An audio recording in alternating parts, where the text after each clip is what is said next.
UAW leaders along with other players in the automotive world. What, in terms of the newly bankrupt General Motors, do they hope to achieve? Let's find out. In a Fox Business exclusive, Representative Gary Peters, Democrat from Michigan. Welcome, Representative. Thank you for being here. It's a pleasure. Well, you had a star-studded group here that belongs on the automotive #1 list. I'm dying to hear what you accomplished and what you found from this roundtable. Well, we're having a very bad day here yesterday, as you know, Yes. in Oakland County in my district. We lost 3 auto plants, 2 on idle, 1 permanently gone, the Pontiac truck, so probably about 6,500 jobs. So I was very pleased to have Ed Montgomery in, and we brought together members from labor, from business, from our municipalities to talk about the challenges. And basically we have a situation now with a lot of people who are finding themselves unemployed, in need of assistance, and have never been in that position ever in the past. Here's a question, Congressman. People say, and of course President Obama has said he's a reluctant investor, meaning he, the U.S. government, and that they won't be sticking their hands into every decision. They will let General Motors people run General Motors. However, I understand the emotion attached to somebody like you who has lost 3 plants. Do you get in there and do you lobby and say, wait a minute, maybe we should keep one open? And then does that not sort of squash the whole concept of letting this company run leaner? What do you do as a representative of a hardly hit district?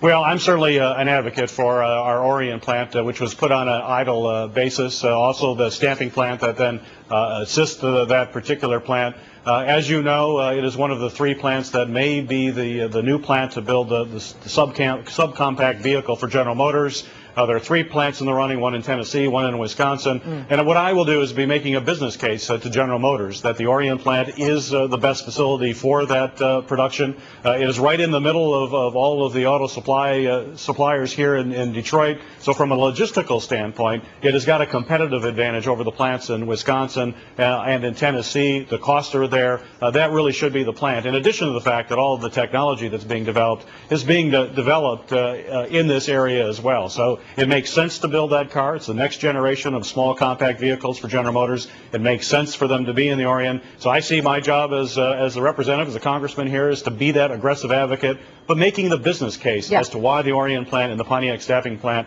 really are best for General Motors. Yeah, I'm all for that. I mean, as long as you make it a business case and what is financially most sound for taxpayers who are now 60% owners of this company, Representative. Right, absolutely. We want to make that business case, and I think it's a very compelling case. But certainly folks are hurting, and we want to make sure that we're transitioning Michigan to deal with the layoffs and the short-term dislocations now, make sure that there's services available for not only the workers, but everybody in it's not just about those auto workers. It's also about people who work with auto suppliers and people in the beauty salons and in the restaurants that are all going to be impacted. And investing in those next generation industries, manufacturing technology, we lead it. We have more engineers in Southeast Michigan than any other region in the country. We've got an incredible core to work from, and we just need to make sure that we're taking lead in renewable energy, all the new industries of tomorrow. And that's the kind of things that we were talking about with Ed Montgomery today. In fact, also the new movie I'm glad you brought him up. He is the auto recovery czar, not to be confused with the auto czar. Steve Ratner, totally different person. He has been, Dr. Montgomery has been a guest here on Fox Business. He is a friend of Fox Business. He came on in the early months when we were just breaking out on the air, coming from University of Maryland. But what is it that he can do? What does he bring as a unique perspective to the situation? He's not an auto guy, is he? No, and he is. I think you were right. It's about the recovery. It's not part of the auto task force, not working directly with the auto companies, but looking at what happens to communities that are impacted by the changes, the structural changes that are occurring with General Motors and Chrysler. And Chrysler's headquartered in my district as well, so major structural changes. He's about working with those communities, figuring out ways that we can bring resources in the human services area with the municipalities.